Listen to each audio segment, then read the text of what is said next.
You love him. In fact, you're obsessed with him. What if I were to tell you that your loved one might be draining the life out of you? Even if that were true, and you did believe me, would you have the strength to leave him? I've encountered this firsthand when I was in high school. My best friend was being controlled by a demon known as an incubus. An incubus is a demon born from hell. They spend their entire lives draining the life force out of women and continue with the same woman until her will to live has completely diminished. During their relationship, the incubus bends her will in a hypnotizing way to make her do whatever they want. The incubus thrives off her will while she is being mentally tortured and finally moves on to his next victim. During my summer break, before 10th grade, my parents and I moved to a different state to live closer to my grandparents. When I started school there, I wasn't entirely pleased with the people there. I made friends with the girl whose name was Charlene. She was beautiful. She wasn't a twig, but wasn't obese. She had nice curves and an amazing personality. I was able to tell her anything and everything because of how much she actually listened. She never held anything against me, and that is a trait I wish everyone possessed. She started dating this jock at school, and one day he broke her heart and dumped her. Just 3 or 4 days after, she started talking about this guy she met. She wasn't the most innocent person in the world, and she told me that after a serious break-in at the park, a man had walked up to her and offered her comfort. She told me that he was so sincere, and she couldn't resist. She told me that he had the most adorable, sexy accent in the world. She couldn't tell if it was Austrian or German, but she said that the way he spoke possessed her to let him hold her. She had slept with him that night. I told her to let him go because he was bad news for her. She was 16 and he was 24. With the morals I grew up with, that was a big age difference for someone as young as her.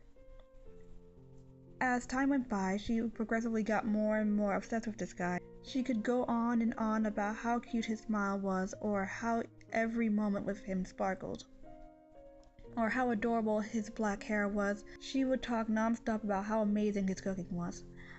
All of a sudden one night, at a sleepover, I had pointed out these bruises on her neck.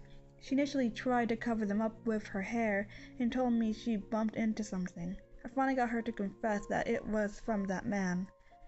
Danny did it, but everything is alright now. He just had a breakdown, she had told me, which was followed by some sob story about the guy's past.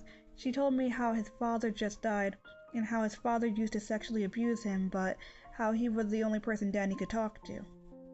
Things escalated from there. Their relationship had become this evil circle of torture for her.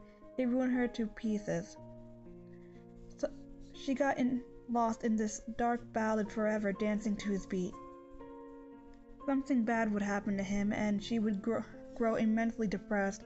He would get better, and then she would fall even more in love with him. She also started hearing voices, and practically went insane. He turned her religion to Satanism, and started her on hallucinogenic drugs.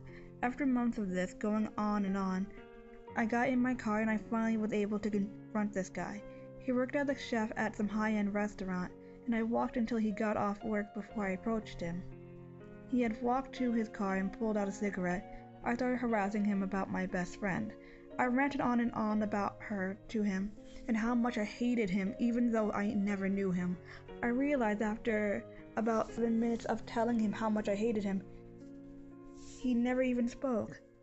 He just listened and smiled. "It will be over soon," he told me in a thick German accent.